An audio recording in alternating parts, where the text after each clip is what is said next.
जिस औरत में ये निशानियां हों वो कभी बेवफा नहीं हो सकती। इन निशानियों का तज़किरा हज़रत अली रजी अल्लाह अन्हु की इस शिकायत में मुलाजा फरमाइए।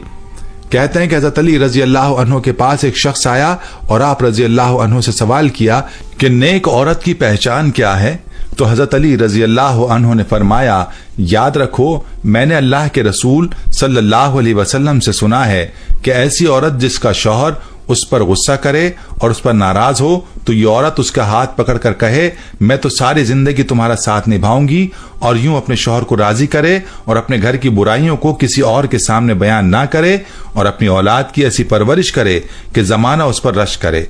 याद रखो जिस औरत में ये निशानियां हों तो ऐसी औरत दुनिया की नेक औरत है। ये औरत कभी बेवफा नहीं हो सकती और ऐसी औरत आखिरत में भी सुरखरू होगी, और उस औरत के बारे में अल्लाह ताला क़यामत में फरमाएगा कि ये औरत जन्नती औरत है। इस रिवायत के मुताबिक नेक और बावफा औरत की जो सबसे बड़ी निशानी है वो है शौहर की फर्माबरदारी। याद रहे कि औरत के लिए अल्लाह ताला ने उसके शौहर का बड़ा मकाम रखा है, और यहां तक के फरमाया कि औरत के लिए अल्लाह की रजा उसकी शौहर की रजा में है, और औरत को ये तंबीह की गई है कि उसकी जन्नत और जहन्नुम का दारोमदार उसके शौहर की अताअत और फर्माबरदारी में है। इसीलिए शौहर की फर्माबरदारी को नेक औरत की पहचान कहा गया है, और साथ में यह भी फरमा दिया कि नेक औरत अपने घर की नागवार बातें अपने तक महदूद रखती है और अपनी औलाद की परवरिश पर तवज्जो देती है। लेकिन बड़े अफसोस की बात है कि आज की खवातीन इस्लामी तालीमात से दूर होने की वजह से अपने शौहर के मुकाम को नहीं पहचानती, जिसकी वजह से वो अपने शौहर की वो कदर नहीं कर पाती जो करनी चाहिए। और याद रहे कि इसका नुकसान औरत ही के लिए है, क्योंकि वो अपने शौहर की इज्जत ना करके अपनी उस जिंदगी को भी खराब करती है और साथ में उनकी आखिरत भी खराब होती है। प्यारी बहनों और मेरे भाइयों, ये तो निशानियां थी ऐसी औरत की जो बेवफा नहीं हो सकती। चलिए अब आपको उन औरतों के बारे में बताते हैं जिनके बारे में फरमाया कि वो बेवफा होती हैं, और ऐसी औरतों को बेकार और बुरी औरतों में शामिल फरमाया गया। पहली औरत के बारे में फरमाया गया कि बेपर्दा औरत कभी भी वफादार नहीं हो सकती।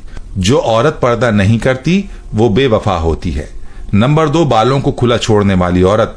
फरमाया कि जो औरत अपने बालों की नुमाइश करती है वो औरत भी बेकार और बुरी औरतों में से है। नंबर 3, जो औरत अपने आप को बहुत ज्यादा अक्लमंद समझती है और अपने खानदान के लोगों को कमतर समझती है, ऐसी औरत भी बुरी औरतों में से है और उससे भी वफा की उम्मीद नहीं रखनी चाहिए। नंबर 4, वो औरत जो अपने शौहर की नाफरमान हो, उस औरत के बारे में भी फरमाया कि ये औरत बेकार और बुरी औरतों में से है और उससे भी वफा की उम्मीद नहीं है। नंबर 5, बदजबान औरत। आप रजी अल्लाह तआला अन्हु ने फरमाया कि जो औरत अपनी जबान पर कंट्रोल ना करे और अपनी जबान से बुरी बातें निकाले, वो औरत भी बेकार औरतों में से है और उससे भी वफा की उम्मीद नहीं रखनी चाहिए। नंबर 6, ज्यादा बोलने वाली औरत। आप रजी अल्लाह अन्हु ने फरमाया कि जो औरत दूसरों को बोलने का मौका नहीं देती, अपनी ही सुनाती है, किसी की नहीं सुनती, ये औरत भी बुरी औरतों में से है। नंबर 7, वो औरत जो ज्यादा सोने की आदी हो, जिसको बाकी कामों से ज्यादा अपनी नींद अजीज हो, ऐसी औरत भी बेकार औरत है। नंबर 8, चीख चीख कर बोलने वाली औरत, यानी वो औरत जो ऊंचा बोलती हो, उसकी आवाजें दूर तक जाती हो, ऐसी औरत भी बुरी और बेकार औरत है। नंबर 9, वो औरत जो ज्यादा घूमने फिरने की आदी हो, घर में रहने के बजाय बाजारों का चक्कर लगाने का शौक रखती हो, ऐसी औरत भी बेकार और बुरी है। नंबर 10, वो औरत जो बारीक लिबास पहनती हो, अपने जिस्म की नुमाइश करती हो, ऐसी औरत भी बेकार और बुरी औरतों में शामिल है। ऐसी औरतों से भी वफा की उम्मीद नहीं रखनी चाहिए। नंबर 11, ऐसी औरत जो अपने खानदान की पीठ पीछे बुराई करती हो, तो ये भी बुरी और बेकार औरत है। पीठ पीछे बुराई करने वाली औरत से भी वफा की उम्मीद नहीं रखनी चाहिए। औरत के हमदर्द मर्द सिर्फ 4 हैं, बाप, भाई, खाविंद और बेटा। बाकी किसी से हमदर्दी की उम्मीद औरत के लिए खतरनाक है। ईमान वाली औरत का असल जेवर सोना चांदी नहीं बल्कि हया और पर्दा है।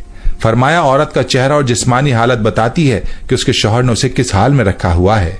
वो औरतें कभी बूढ़ी नहीं होती जिनके शौहर उन पर जान छिड़कते हैं। कहते हैं कि औरत को तुम जैसा कहोगे वैसी ही बनती चली जाएगी। उसे बदसूरत और फोहड़ कहोगे तो वो वही बनती जाएगी। अगर उसे खूबसूरत और सलीकामंद कहोगे तो फिर वो खुद ब खुद वैसी ही बनती